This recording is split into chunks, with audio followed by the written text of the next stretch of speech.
Alors, Erev Tov à tous et toutes, ou à toutes et tous, avec joie et bonne humeur. On va commencer par le Tanya. Étude du jour. Alors, 14 Av 5185, Igeret à Kodesh, chapitre 5. Toutefois, le niveau de ces lettres a une forme et un esprit, qui en sont les dimensions profondes et extérieures. Le Tanya poursuit ici l'analyse de la formation des lettres de la parole, qui transcende toute démarche réfléchie. Il constate qu'une lettre a, tout d'abord, une dimension extérieure, laquelle peut être mesurée, par exemple, à travers la quantité d'encre qui est nécessaire pour l'écrire. Puis, il affirme qu'elle possède, en outre, une dimension profonde, un secret, allant au-delà de ce qu'elle paraît être. C'est ainsi que l'examen d'une écriture permet de déterminer les traits de caractère de son auteur. En ce sens, la forme de chaque lettre donne une indication sur la manière spécifique dont elle révèle la lumière.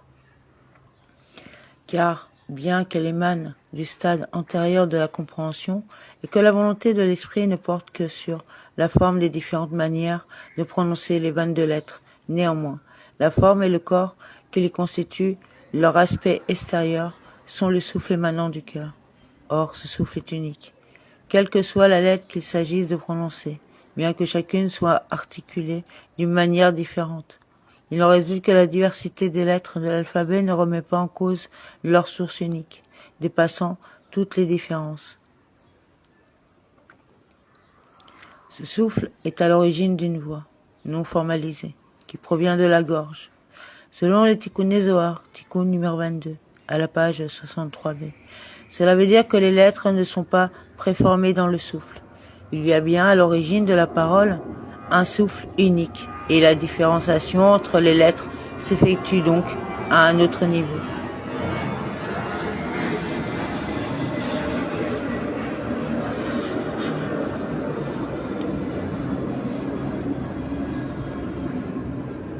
Il y a bien à l'origine de la parole un souffle unique, et la différenciation entre les lettres s'effectue donc à un autre niveau.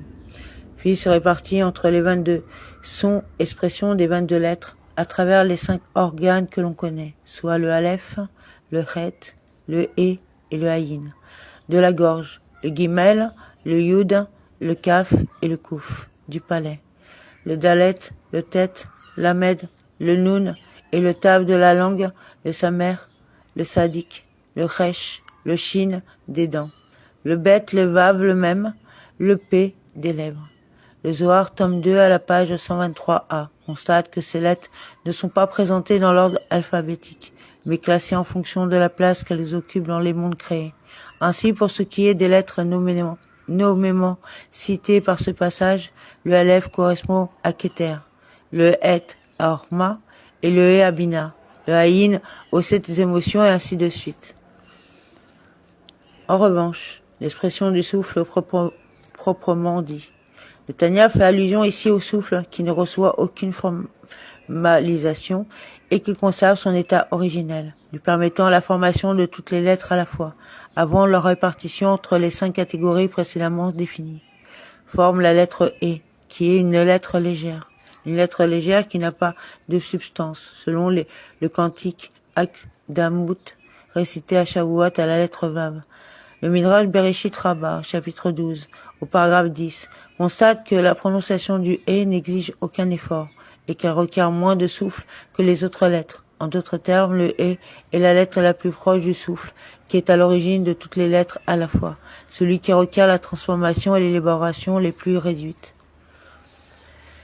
C'est l'origine de la forme et du corps des lettres, avant qu'elles se répartissent en 22 catégories. De ce fait, nos sages, dont la mémoire est une bénédiction, disent que ce monde a été créé par le « et ». Il est clair, en fonction de ce qui vient d'être dit, que lui seul pouvait être à l'origine de toutes les 10 paroles de la création à la fois.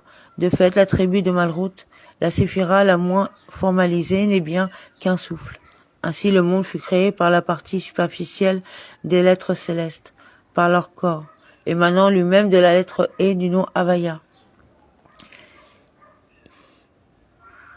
Il en résulte également que les lettres ayant été à l'origine de la création de ce monde ne sont pas les mêmes que celles servirent à créer le Gan Eden, Plus précisément, c'est l'aroma supérieur qui est la source des lettres ayant créé le Gan Eden, mais non celle des lettres qui sont à l'origine de ce monde. Amen.